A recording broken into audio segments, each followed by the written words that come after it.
오늘 말씀의 단 한 가지 주제는 원망입니다. 오늘 말씀은 원망에 대해서 이야기를 하고 있습니다. 이스라엘 백성들이 광야에서 멸망한 이유는 다른 게 아니라 원망 때문이었습니다. 원망 때문에 40년을 돌았고, 원망 때문에 모든 세대가, 그 1세대가 광야에서 다 죽었던 것이죠. 원망은 이처럼 우리의 삶에 굉장히 위험한 독과 같습니다. 그래서 오늘 이러한 원망이라는 주제를 오늘 말씀을 통해서, 이 이스라엘 백성들이 오늘 원망하는 장면을 통해서 우리들을 비추어 볼 것입니다. 그래서 먼저 보는 건, 이 원망이라는 것은 우상 숭배이며 가장 심각한 죄 가운데 하나라는 것이죠. 우리는 죄를 생각할 때 다양한 죄들을 떠올립니다. 도둑질도 생각하고 음행도 생각합니다만, 그러나 하나님 보시기에 가장 악한 죄는 원망이라고 할 수 있습니다. 왜 그럴까요? 오늘 본문의 1절을 보니까 이렇게 말씀했습니다. 여호와께서 들으시기에 백성이 악한 말로 원망했다고 합니다. 그러니까 원망은 단순히 말이 아닙니다. 여호와 보시기에 악한 말입니다. 원망이란 무엇일까요? 원망을 우리가 정의하자면 이와 같죠. 나에게 지금 주신 것들에 감사하지 않는 것입니다.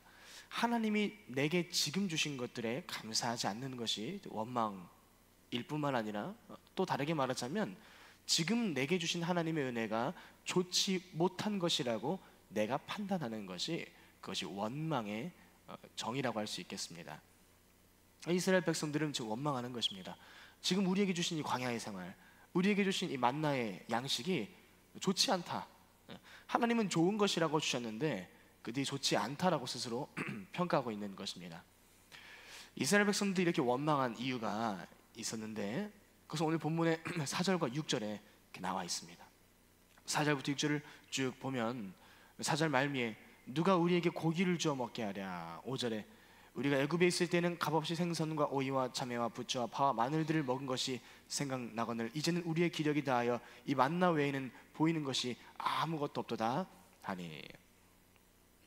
왜 원망했는지가 분명하게 나타납니다. 왜 원망합니까?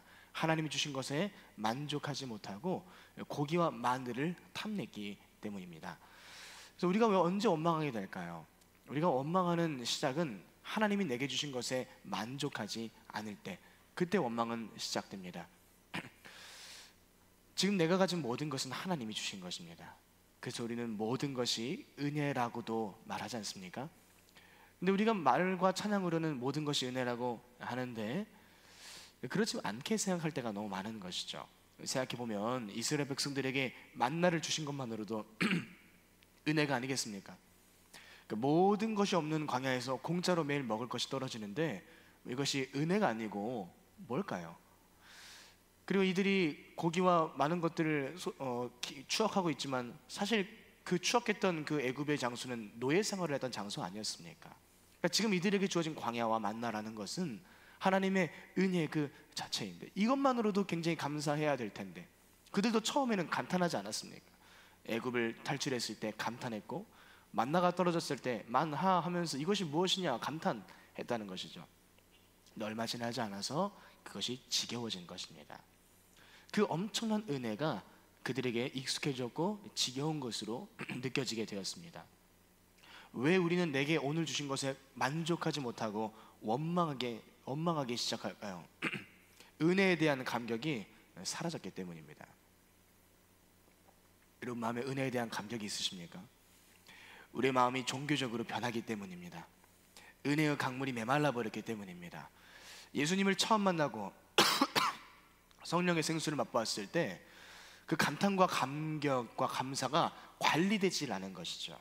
시간이 지나다 보니까 만나가 익숙한 것이 되어버렸듯이 내 안에 계신 하나님의 은혜가 익숙한 것이 되어서 보잘것없는 것처럼 여겨지게 되는 것이죠. 고작 이거냐 하는 것처럼 신앙생활을 두고도 그렇게 생각하는 겁니다. 우리의 심령을 잘 살펴봐야 합니다. 우리가 지금 우리 마음에 기도할 수 있다는 것이 큰 감격과 감사가 되고 있습니까? 그 감격과 감사가 변질되지 않고 있다면 우리가 매일 새벽에 나와서 기도하는 것이 기다려지겠죠. 그러나 매일 그런 마음으로 기도하고 있는지, 아니면 습관적으로 나오거나 아예 기도 자체를 멈춰 버렸는지, 그랬다면 우리 마음이 메말라서 감사를 잃어버렸기 때문입니다. 내게 지금 주신 것에 감사하는 것이 얼마나 중요한지를 놓쳐버리는 것이죠. 여러분에게 하나님이 구원을 주시고 또 성령을 주시고 또 기도할 마음과 좋은 신앙 공동체를 주신 것에 감사하고 계십니까? 내게 주신 것에 감사해야 됩니다. 오늘 여러분은 나의 재정적인 현실에 감사하고 있습니까? 때로 타인에 비해서 상대적으로 부족할 수 있습니다. 그러나 지금 내 재정 상황이 내게 주어진 가장 좋은 것임을 알고 믿고 감사하냐 이거죠. 이 말이 지금 공감이 되시나요? 돈이 많으면 좋기야 합니다만, 그러나 하나님은 나에게 돈보다 더 중요한 게 무엇인지를 하나님은 더 잘 알고 계십니다. 나는 내게 지금 돈이 많아야 그것이 좋다라고 생각하지만 하나님은 때로 나에게 풍족함보다 부족함을 더 요긴하다고 말씀하실 때가 있습니다. 실제로 그렇습니다. 풍족함보다 부족함이 요긴합니다. 부족함 가운데 하나님을 더 가까이 대하게 되고, 부족함 가운데 더 예수로 만족하는 믿음이 뭔지를 알게 되고, 또 부족함 가운데 겸손함과 은혜의 깊은 것들을 체험하기 때문입니다. 예수님이 구원이시고 하나님이 나의 모든 것임을 알고 믿는 사람이라면 오늘 이 말에 동의하겠죠. 돈보다 중요한 것은, 지금 내 주머니에 몇 푼이 더 있는 것보다 중요한 것은, 때로 가난할지라도 내 마음에 예수님을 모실 수만 있다면 그것이 가난이 더 유익한 것 아니겠습니까? 나는 나의 관계적인 현실에 감사합니까? 내게 주어진 가정과 내게 주어진 교회에 감사하고 있습니까? 그러면 깨달아야 돼요. 지금 내게 주어진 모든 것이 지금 내게 필요한 최고의 것입니다. 여러분의 가정, 왜 나는 이런 가정에서 태어났나요? 라고 원망할 때가 있지만, 그러나 하나님 보시기에는 그런 가정이었기 때문에 오늘은 내가 있는 것이죠. 그런 가정 안에서 나를 연단하시고 또 하나님의 사명자로 세워가는 것이죠. 주님, 나를 왜 이 교회에 보내셨습니까? 때로 다른 교회들보다 사역도 더 열심히 할 수 있고, 또 때로 기도의 권면도 많이 받고, 셀리더가 나의 신앙을 더 엄격히 또 귀찮게 할 수도 있습니다만, 그러나 그것이 나에게 가장 좋은 것이기 때문에 하나님 나를 이곳에 보내신 것 아니겠습니까? 내가 지금 누리는 것이 좋다는 것을 아는 사람은 내가 지금 누리는 가정과 교회와 관계적인 현실 가운데 원망하지 않게 된다는 것이죠. 지금 내가 누리는 아주 작은 사역의 기회와 지금 내게 주신 아주 작은 사람으로부터 인정받음들, 이 모든 것은 하나님이 허락하지 않으시면 가질 수 없는 것 아니었겠습니까? 그런 의미에서 오늘 내가 누군가에게 인정받습니까? 하나님께 감사하십시오. 그러나 인정받지 못한다면 그 또한 하나님의 은혜입니다. 내 은혜가 내게 족한 것이죠. 빌립보서 4장 11절에 내가 궁핍함으로 말하는 것이 아니라 어떠한 형편이든지 나는 자족하기를 배웠다라고 합니다. 디모데전서 6장 6절에도 그러나 자족하는 마음이 있으면 경건은 큰 이익이 되느니라. 너무 중요한 말씀이 아니겠습니까? 경건이 그냥 이익이 되는 것이 아니라 자족하는 마음이 있어야 경건이 유익된다는 것입니다. 광야의 생활로 나간 것이 유익이 아닙니다. 애굽을 탈출한 것만으로 유익이 아닙니다. 그 광야에서 자족하는 마음으로 감사할 때 광야 생활은 유익이 되는 것입니다. 여러분의 가정생활이 어려울 수 있습니다. 그러나 어렵다는 것 자체가 유익은 아니지만, 그러나 그때 하나님께 주신 것에 감사하기 시작하면 어려운 가정생활은 유익이 될 것입니다. 부족한 재정생활도 그 자체는 감사할 것이 못 될지 모르지만, 그러나 하나님께 감사하기 시작할 때 부족한 재정이 나에게 유익이 되는 것이죠.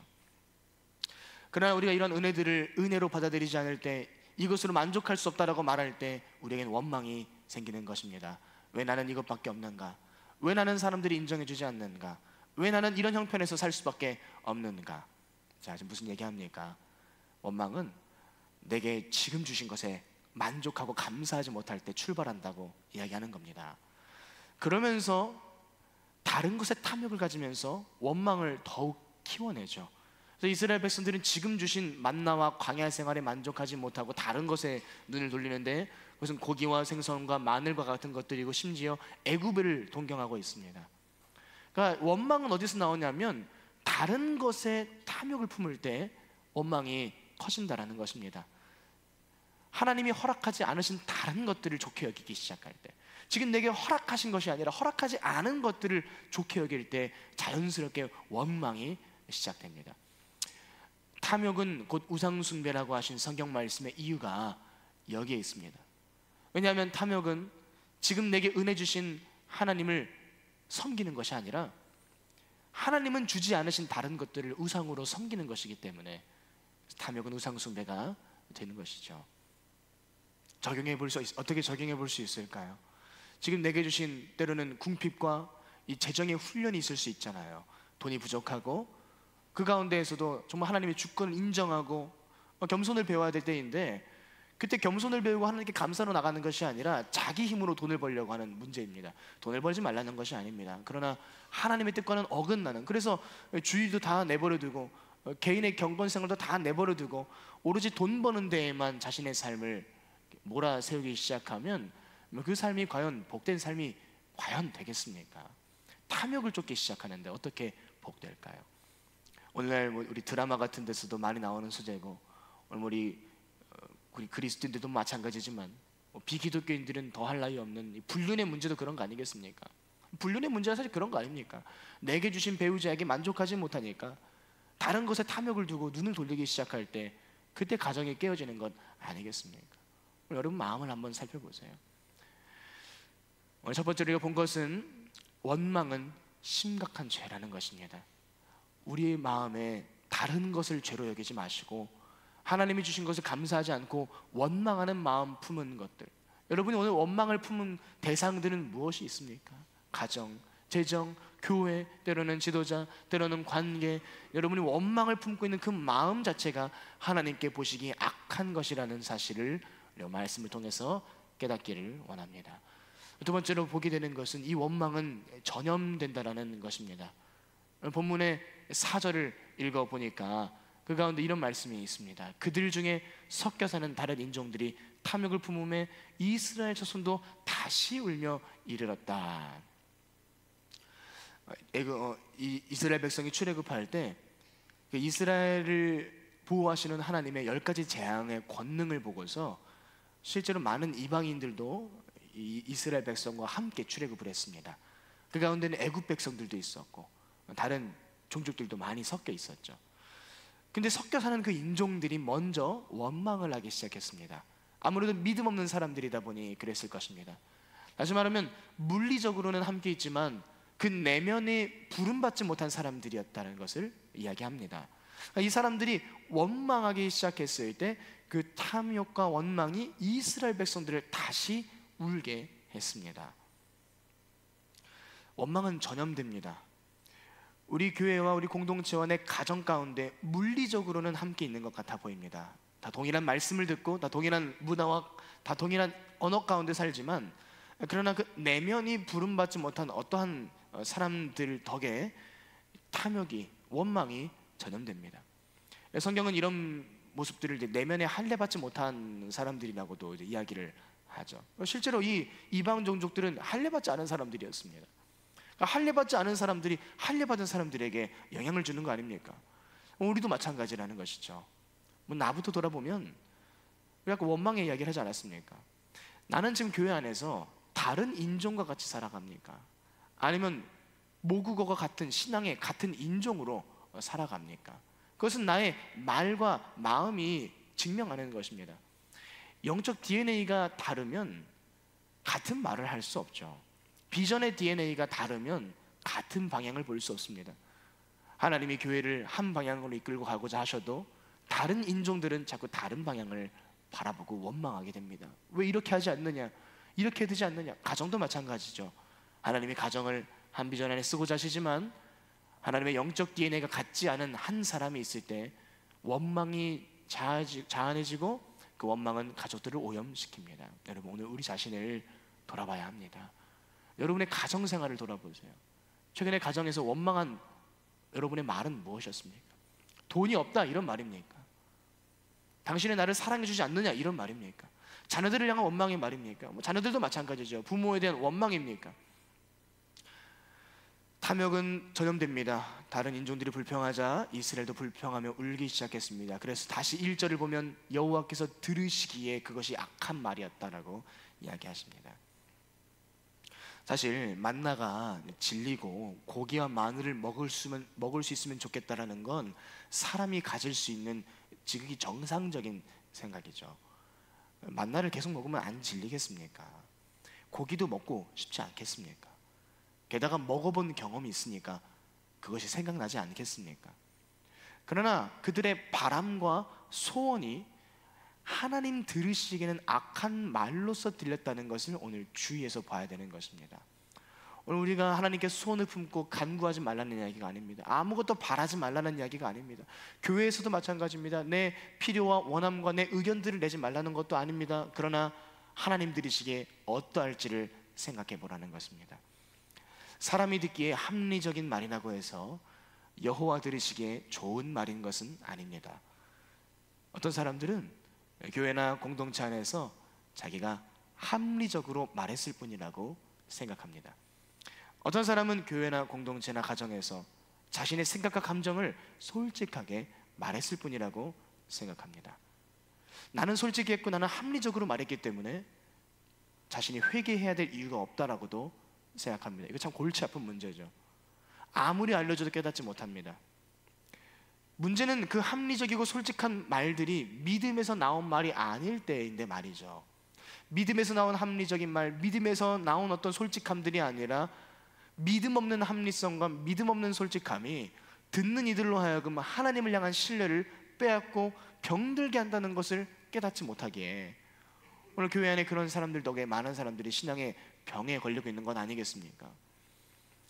우리의 말과 생각이, 하나님을 향한 간구와 소원이, 사람을 향한 소원과 원함이 다 죄는 아니지만 그것이 죄가 되는 순간은 그 말이 하나님을 향한 신뢰를 잃어버렸을 때라는 것입니다. 오늘 여러분의 말과 행동을 돌아볼 때 이것이 하나님을 향한 신뢰를 잃어버리기 위해서 나오는 원망인지 한번 살펴보세요. 오늘 나의 말과 나의 원망과 나의 소원과 나의 솔직함이 누군가로 하여금 하나님을 향한 기대와 신뢰감을 빼앗는 것이라고 평가된다면 우리는 매우 두려워할 줄 알아야 합니다. 하나님이 다 평가하고 계시기 때문입니다. 말을 참 조심해야 되겠죠. 나의 필요를 말하지 말라는 것 아님을 다시 말합니다. 하나님은 우리가 그분에게 우리의 궁핍함과 우리의 필요를 아뢰라고 하셨습니다. 기도하라고 하셨고 구하면 주시겠다고 약속까지 하셨습니다. 그래서 여러분, 오늘 우리의 소원과 필요를 하나님께 아뢰거나 나의 마음과 솔직함을 사람들에게 이야기할 때 하나님이 공급하심과 주인 되심을 믿음으로 여러분 하시기를 바랍니다. 소원과 필요라는 말로 포장된 우리 내면의 깊은 불신을 깨닫고 솔직함이라고 포장된 우리 내면의 하나님 원망을 깨닫고 내 말과 행동을 다른 사람에게 불신을 전염시키는 도구가 되지 않도록 삼가할 수 있는 그런 지혜와 겸손함이 우리에게 참 필요할 때입니다. 자, 여러분, 오늘 우리 마음과 말의 입술에 그런 원망의 말과 불신의 말들이 먼저 내 입술에서 제거되기를 바라고, 또 공동체에서도 그렇게 원망하는 자들을 직접적으로 권면하고 더 이상 원망하지 않도록 훈계하며 하나님께 감사드리는 입술로 바꿀 수 있도록 우리 모두가 경계하고 힘써야 할 것입니다. 원망은 전염됩니다. 여러분, 전염병의 근원지가 되지 않기를 우리 소원하고 겸손하게 받아들이기를 바랍니다. 오늘 마지막으로 보는 것은 이토록 원망을 경계해야 되는 이유가 무엇이었냐? 그것은 가장 큰 죄이기도 하고 그것은 전염성이 있기 때문이기도 하지만 가장 큰 이유는 원망에는 징계가 따르기 때문이라는 것이죠. 그래서 1절에 보니까 하나님이 그 진영의 끝을 불로 사르게 하셨습니다. 이견의 여지가 없이 원망에는 징계가 있습니다. 원망은 나의 삶에 불을 불러온다는 것이죠. 감정을 태우기 시작합니다. 원망하면 내 감정이 탑니다. 원망하면 내 삶에 실제적인 문제가 일으켜집니다. 하나님이 그렇게 허락하십니다. 원망하기를 그치지 않는 이 훈련되지 않은 백성들에게 뜨겁게 깨닫게 하시는 겁니다. 너가 계속 원망할 것이냐? 근데 감사하게도 하나님이 그 끝을 사르셨다라고만 이야기하십니다. 다시 말하면 멸망시키는 불이 아니라 깨닫게 하시는 불이었다. 자비로우신 하나님을 보여줍니다. 그런 의미에서 우리는 원망할 때 징계가 있다는 사실을 기억하고 우리의 삶에 끝자락이 불태워지는 작은 징계가 있을 때 빨리 원망을 회개해야 합니다. 빠르게 돌이켜야 합니다. 왜냐하면 불은 빨리 끄지 않으면 번지고 커지는 것이기 때문이죠. 최근에 익히 보았듯이 작은 불이 많은 산과 나무들을 태웠던 것처럼 우리 삶도 마찬가지라는 거예요. 그런 고민이 있을 겁니다. 왜 저는 원망을 멈출 수가 없을까요? 왜 저는 생각에서 승리할 수 없을까요? 저도 미워하고 싶지 않은데 왜 자꾸 미워하게 될까요? 원망하게 될까요? 섭섭하게 될까요? 왜냐하면 작은 불이 붙었을 때 빨리 끄지 않았기 때문이에요. 그 불이 커지도록 나를 방치했기 때문입니다. 불은 커지고 하나님의 징계는 커져가고 내 심령은 피폐해져 가는 것이죠. 불이 보이면 즉시 회개로 꺼야 합니다.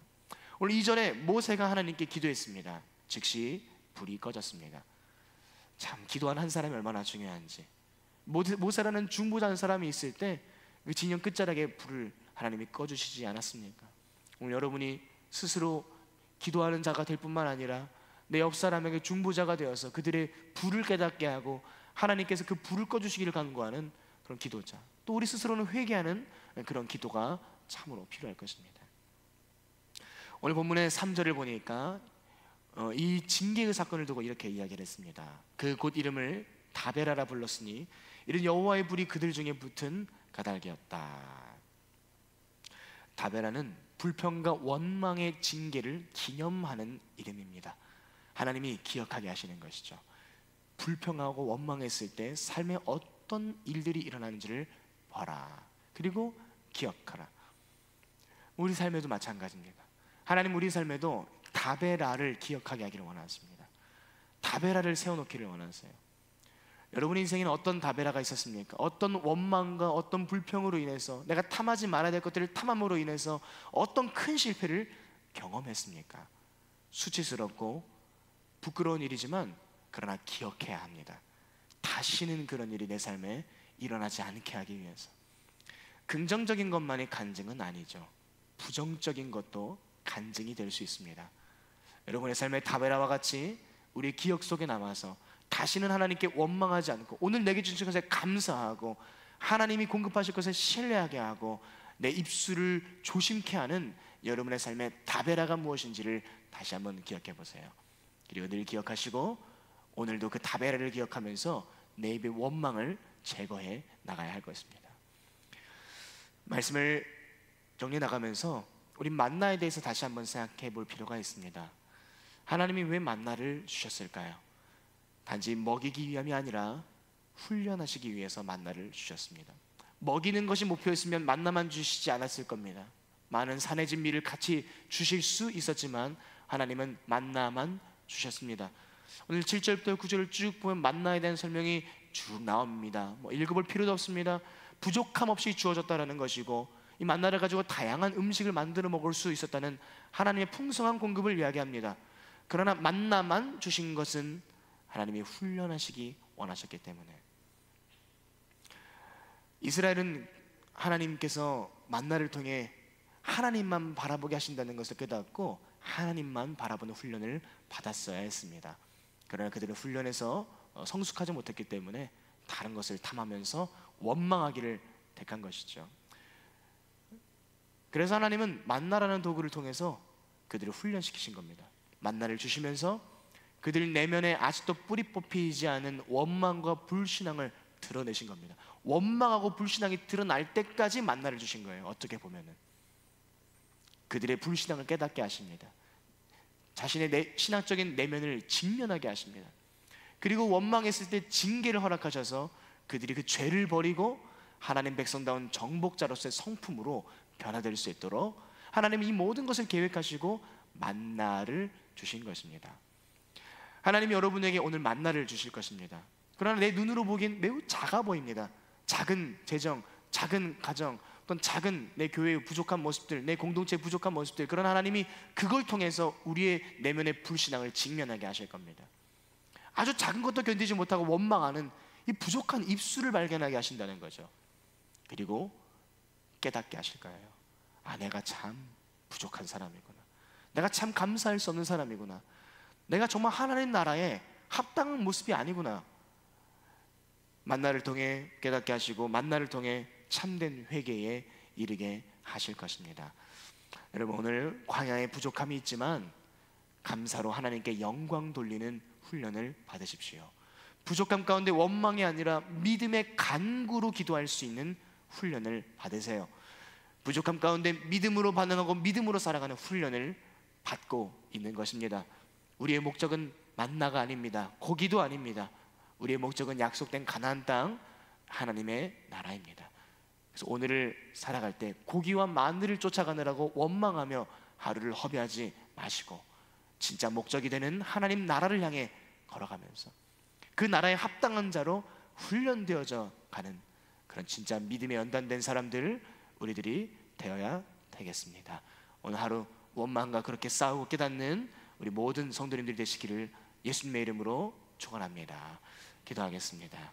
하나님, 참 우리가 원망이 많습니다. 주신 것에 너무 감사하지 못할 때가 많습니다.